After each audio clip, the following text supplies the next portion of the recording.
before we move on to what is the roadblock? What is the roadblock in the rupee-ruble payment here then? Здесь нет препятствий. Это вопросы экономического характера. Мы прекрасно понимаем и отдаем себе отчет в том, что у нас есть определенный дисбаланс в торговле. Но, скажем, правительство Индии не вводит ограничения. Почему? There are no obstacles here. These are purely economic issues. We fully understand and realize that we do have a certain trade imbalance. However, India's government does not impose restrictions on our mutual trade. Why? Because they need both oil and petroleum products. The Indian government needs to expand its purchases of Russian fertilizers because these are crucial for Indian farmers. And Prime Minister Modi constantly raises this issue. Please increase the volume of deliveries. The issue is entirely different. It's not about rupees, it's about what those rupees can buy, respectively, for our companies. We're also thinking about this, not only the Indian government, but we also do. And we agree that this disparity must be addressed, but not through bans, rather by finding areas beneficial for both sides. Therefore, during my visit and at our initiative, there will be an exhibition showcasing our importers from India. I want to share with you something completely candidly. This was my direct instruction to the government of Russia, which is to consider what else we could purchase from India. We're considering this matter together, including from the perspective of the Russian Federation. Могли бы закупать в Индии. Мы думаем над этим. С обеих сторон, в том числе и со стороны Российской Федерации. That's an incredible move if it goes forward. My next question to you, sir, before we move to other issues, is how do you balance, I'm going to ask that directly, how do you balance India and China? Because it is very clear that you're keen on good relations with both these countries. How do you balance them? Seeing some tensions between us. We know this very well. India and China are our closest friends. We treasure that relationship deeply, and I do not believe we have the right to interfere in your bilateral relations. But I know that both Prime Minister Modi and President Xi Jinping are committed to finding solutions to all issues, even to the most complex interstate problems. I know about it because both Prime Minister Modi and President Xi Jinping see that some specific tension is rising, and they both try to find solutions to these issues, exerting maximum effort. I know this well, and I can see it clearly. And the key reason why they would succeed would be their wisdom, which we appreciate immensely. At the same time, Russia does not feel entitled to intervene, because these are your bilateral affairs. И мы этому очень рады, но не считаем себя вправе как-то туда вмешиваться. Это двусторонние отношения. The next important issue with regard to India, sir, is terrorism. We faced two major terror attacks, one in Pahalgaon and then one in Delhi. My question to you is that we see a dual ideology on terror in the world from different countries. What is the solution in your eyes? Because Russia has also faced terrorism. India faces it. What, in your eyes, is the solution to your terrorist, my freedom fighter ideology?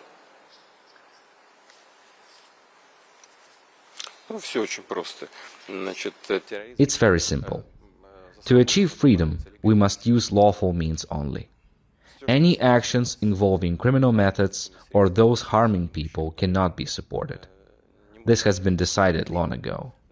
As you have correctly noted, Russia has repeatedly faced acts of extreme terrorism throughout its recent history.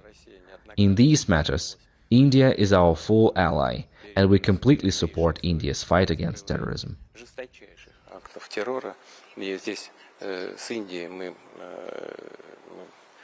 Полные союзники и целиком и полностью поддерживаем Индию в борьбе с терроризмом. Right. Okay. But there's another country in the neighborhood, very important to Russia, important to India, Afghanistan. You are a very rare country to have recognized the Taliban regime. What made you really look at that as a strategic interest to recognize the Taliban at a time when the world is still saying they have not given equal rights to women, where there are still a lot of issues with Afghanistan actually coming to becoming a country that holds women and men equally. And there are many other human rights issues there. In every country there are enough problems, and Afghanistan is not an exception, considering that for decades this country has been embroiled in a civil war. It's just horrible.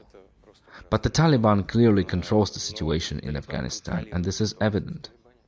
Here's what needs to be said first, and you have to accept it because it's reality. Secondly, what's important to note is that the Afghan government takes many actions to combat terrorism and various terrorist organizations, including ISIL and others like them. This we also know very well. Afghan authorities have significantly reduced opium production in their country and are actively addressing drug threats from within its borders. There are several other important issues here. The main point is that in order to influence events happening in the country, you must stay in contact with the current leadership there. Exactly what we are doing. Активные шаги по сокращению наркоугрозы с территории Афганистана. Есть и некоторые другие обстоятельства. И главное из них заключается в том, что для того, чтобы как-то влиять на происходящий процесс, нужно быть в контакте, нужно работать. Чем мы и занимаемся. There's another flashpoint. The foreign minister of Afghanistan was in India. This I'm just sharing a snippet. He was in India, and we weren't allowed. Women weren't allowed to attend the press conference, and we fought back. And then he had to hold a press conference with women as part of that entire delegation. Isn't that interesting? I was just sharing it with you. Да. There is truth in what you say, but on the other hand, if he hadn't come here, you wouldn't have had any chance to influence these events at all. And now you've got both connections and the minister who has arrived. You were able to express your reaction to what happened. How do we measure whether that's little or much? It seems to me that at least this is the part of your influence and your partner's influence on the situation. But imagine there were no contacts at all. Then what?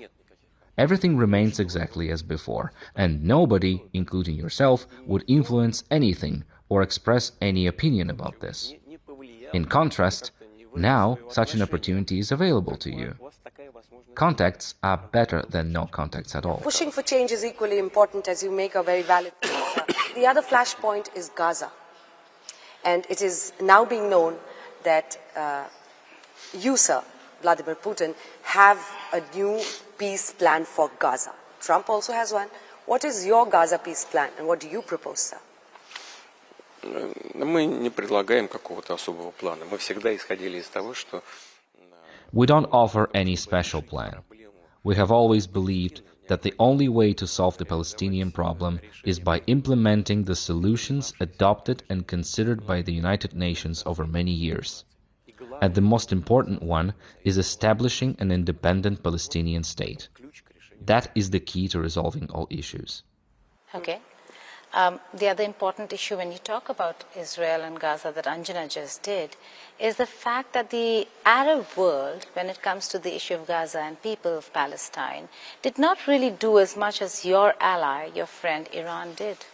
How do you look at this entire scenario where this is a changed world order? We never thought that Iran would fight back for Palestinians more than the Arab world. Вы знаете, каждый... Each of these countries, in its way, is concerned about Palestine and the Palestinian people, worrying for them. And each of them tries to contribute in resolving the situation. Some things are obvious, others remain hidden in the shadows. But it doesn't mean that no one is doing anything. This is a complex issue that no one has managed to resolve over the years. Hence, it can't be fixed in just a few months by clicking a button.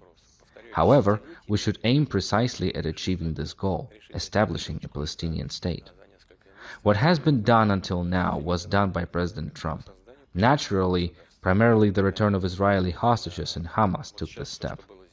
I think, frankly speaking, this was the most important thing that was done as part of the latest steps for the settlement in Gaza.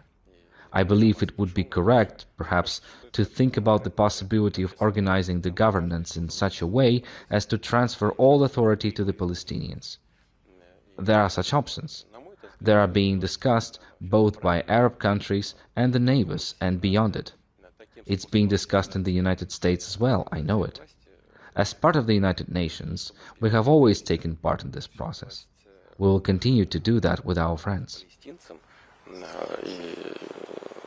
Такие варианты есть, такие варианты обсуждаются и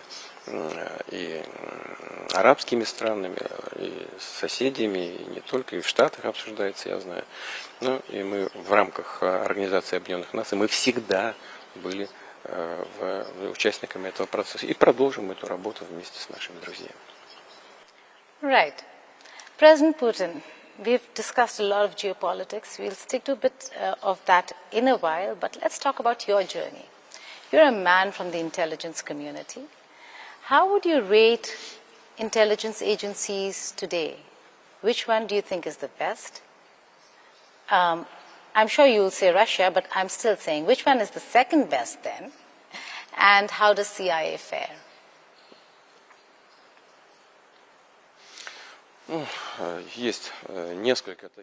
Well, there are several powerful intelligence services in the world. There is CIA and our Soviet and Russian intelligence.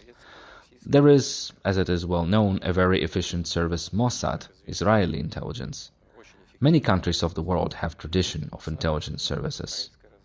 You know, I think it's better not to give evaluation to the efficiency of other people's intelligence. I'm happy with the quality of work of our intelligence service. Знаете, мне, наверное, лучше не давать оценок эффективности работы чужих разведок. Качеством работы своей я доволен. Okay, fair.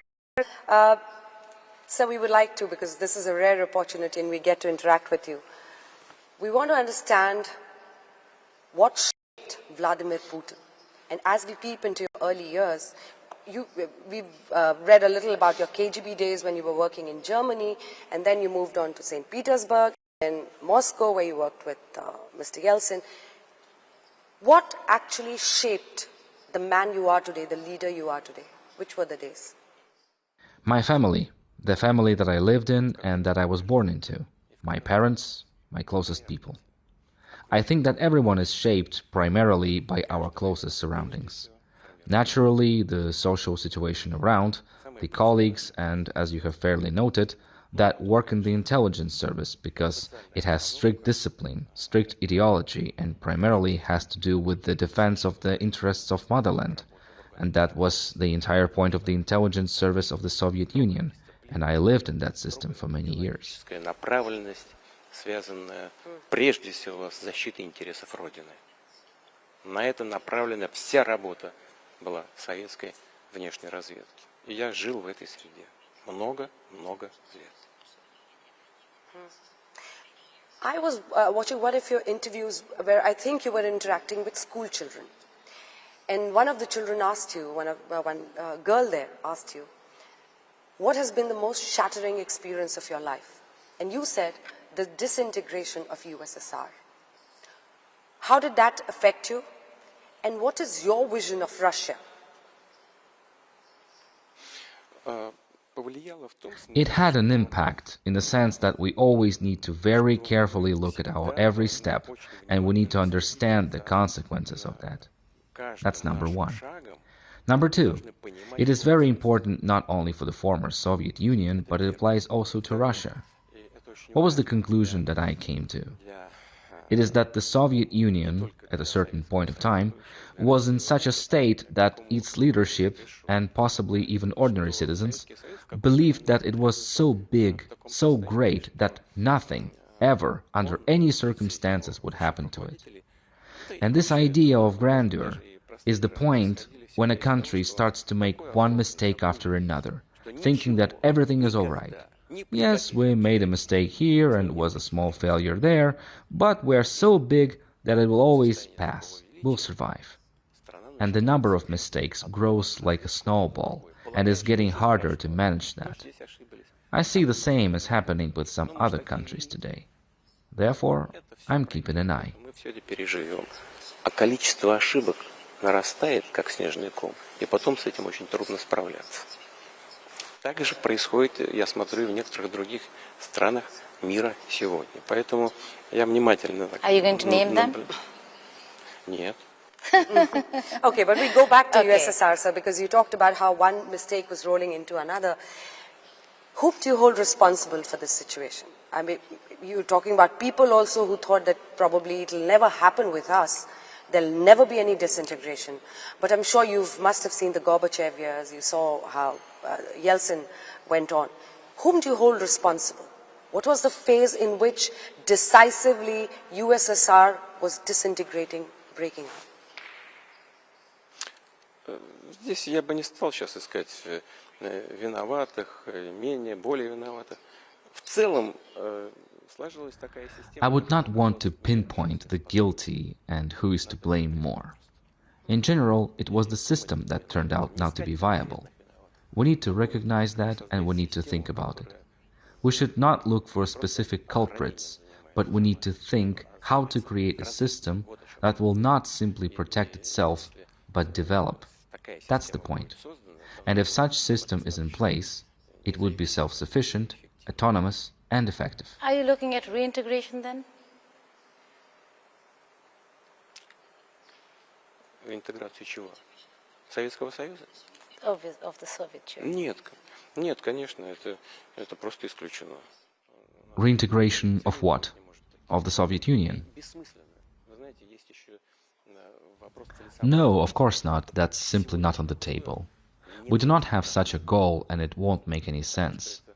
There is also a question of rationality. It does not make sense in current circumstances because it would critically change the national and religious composition of the Russian Federation. It does not make sense. You should tell that to some of the Western papers who keep writing about how you really want the old Soviet Union back, because that's what they keep doing. Я не буду им говорить. Знаете почему? Потому что они все равно не хотят слушать то, что я говорю. Они хотят слушать... I won't tell it to them. You know why? Because they still do not want to listen to what I'm saying. They want to listen to themselves only, or they want to comment on what I'm saying the way they like it. Write a lot about saying that you want to build the empire back. Да, они это делают для того, чтобы напугать свое население. Они злоупотребляют своим... Yes, they do that in order to scare their population. They abuse their monopoly in the global media. It is called manipulation of the public opinion, and the goal is to justify their aggressive policy towards Russia. I don't see another goal. Right. Then if you're different, how would you, Vladimir Putin, summarize Vladimir Putin's life and ideology? No, I think it is too early for me to summarize my life. I have some work ahead of me. I like that, because we're going to talk about longevity. But before that, there's a very important question. You're going to India. The prime ministers of India have had a huge role to play in this strengthening of India-Russia ties. Who do you think, in your span of being a leader here in Russia, really made that difference since you were in power in enhancing India-Russia ties? Which are the prime ministers? Well, you have already asked me to characterize other leaders of other countries. I do not think it is very polite. You know, now we're working with Prime Minister of India, His Excellency Narendra Modi. Indeed, we have very trustworthy and friendly relations. He is a very reliable person. In that sense, I'm speaking very sincerely. India got lucky. He lives India. I'm talking to him and I know him. I hope he won't be cross with me. I'm just saying what I'm seeing and what I'm thinking. It is very pleasant to me to talk to such a person of integrity, you know. And that's number one. Number two, indeed, he is very sincere when it goes about strengthening India-Russian ties across the whole range of areas, especially crucial issues of economy and defense and humanitarian cooperation, development of high-tech. It is very interesting to meet with him. He traveled here, and we sat with him at my residence, and we drank tea for the whole evening, and we discussed different topics. We simply had an interesting conversation, purely like humans. So I'm looking forward to this meeting. I'm sure it will be very interesting and useful. Rather than not liking it, sir, I'm sure he has this mutual admiration for you as well. Quick question on the future, sir, because AI is a force to reckon with. Your viewpoint on that, do you think it is a force for chaos or it's a force for good? And where is Russia in this AI weapon war that's like in a prep situation world over? Ну, вы знаете, это так же, как любые достижения прогресса, это может быть и злом, это может быть... You know, like any other achievement of progress, it can be both good and evil. It is clear that it's cross-cutting technology that changes the life of an ordinary person, and, of course, in the near future, it will change the lives of the whole humanity. Those who will be the first to master this technology, use it most effectively, would gain a tremendous benefit in the economy, in social sphere, in defense, as well as in every sphere, in education, in science, healthcare, everywhere, because the effective use of artificial intelligence in each of the spheres will have a multiplier effect for efficiency and productivity. There are also challenges here, and specialists know it fully well. The fact is that it is all based on the processing major data sets, big data. Here comes personal data of people as well. That's number one. And naturally, we need to take steps to guarantee safety and protection to ensure human rights in the widest sense of the word. But here is yet another very important thing. It is that the people who have these databases, in essence, they can use their capacities, the capacities of the developing technologies, to shape the worldview of people. Предпринимать необходимые усилия для того, чтобы гарантировать безопасность, гарантировать права человека в самом широком смысле этого слова. Но есть еще одна очень важная вещь. Это те люди, которые обладают вот этими базами данных, они по сути через свои возможности, через возможности развивающихся вот этих технологий могут формировать по сути мировоззрение. Yeah, because we're talking about the future. But you're talking about health also, and you just spoke about health. So there was a hot mic moment between you and President Xi Jinping, and it was reported very widely when you spoke about longevity, the strides in medicine, biohacking. Do you think immortality is achievable? Все конечно. Everything has an end. Only God is eternal. We can extend longevity of life 100%. I'm sure we can. 77 years ago, average lifespan of a person in India was 31 years, and now it's about 70. That's what healthcare does. In India, infant mortality was cut fourfold. We congratulate you. These are all the results of the healthcare effort, and if you use AI in healthcare and you use it to produce medical drugs, for example, using genetic engineering and so on, that means it would have a tremendous effect. Nevertheless, everything comes to an end. Используя там генную инженерию и так далее, вот то тогда, конечно, эффект будет просто колоссальный. Но все равно все конечно. Not hinting at your age, sir, but there have recently been a lot of Gen Z protests across the world. How do you connect with the young generation? And we have a lot of leaders now who are looking younger and younger and younger. How does this happen? And how do you connect with the young people in Russia?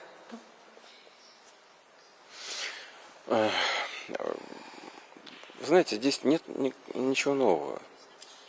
Ведь и у нас в литературе... You know, there's nothing new here. In literature and in art, this topic of contradiction of the older generation and the younger generation, of fathers and sons in our classic literature, these images have always existed. Fathers and sons. There is nothing new here. You know what's new? The technology. Those messengers, telegram, and so on. They are used to influence the youth. The younger generation, this generation is more or less the same. Young people are always more mobile, more radical. The younger people, a young person, thinks that they are coming across this injustice and so on, and no one saw it before them. And now they saw it, and they will tell it to everyone around. And they think that these injustices are very easy to deal with. They can be easily solved. And when a person becomes more mature, he or she is trying to change something. It turns out that they start to understand that it's possible to find a solution, but it's not as easy as it seemed at first glance. Therefore, we need to talk with people. We can't just say that you're just young, you don't understand anything, you're just sitting there in your homes. It does not work like that.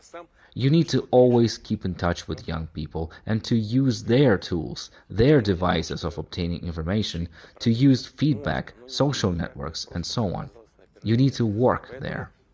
And I'm sure that you partly do that. I'd like to wish you every success.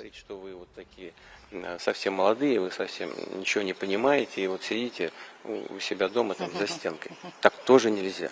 Нужно постоянно быть в контакте с молодыми людьми и пользоваться их инструментами, их аппаратом, пользоваться теми же современными средствами доведения информации до них, обратной связи в социальных сетях.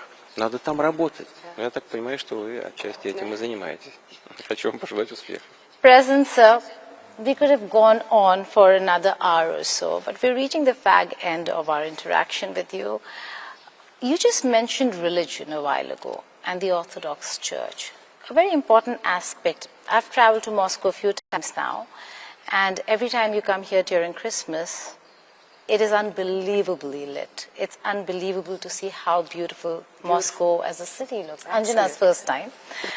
So she was surprised. It's better than any European city. But religion does play a very important role now. How do you see spirituality when it comes to the morality question in leadership, the Russian society, and for you personally? Ну, это основа. Мы все время, во всяком случае, последнее время, все время обращаемся к нашим традиционным, как мы говорим, ценностям. Well, that's the foundation. We always turn to our traditional values, as we call them. At least that's what we have been doing lately. This does not mean that we use these traditional values to just sit idly. This is simply the foundation that we feel very solid on. But we need to look forward. Naturally, we need to develop and use all modern means of development. And only with that, using our basic fundamental values and vision of the future, that's the only way to efficiently achieve the goals that we are setting for ourselves. And that's the way we have shaped or formulated our goals, the goals of national development. I would really like our national goals and the goals of India, shaped by Government of India, headed by Prime Minister Modi. I would really hope that they coincide so we could join efforts and achieve maximum results. Совпадали друг с другом, и чтобы мы, объединяя усилия, добивались максимального результата. So we welcome you with open hearts to India, and we look forward to whatever comes out of the meetings. But I don't know how much of Hindi films or songs you've ever heard. There's an old song that was very popular in Russia,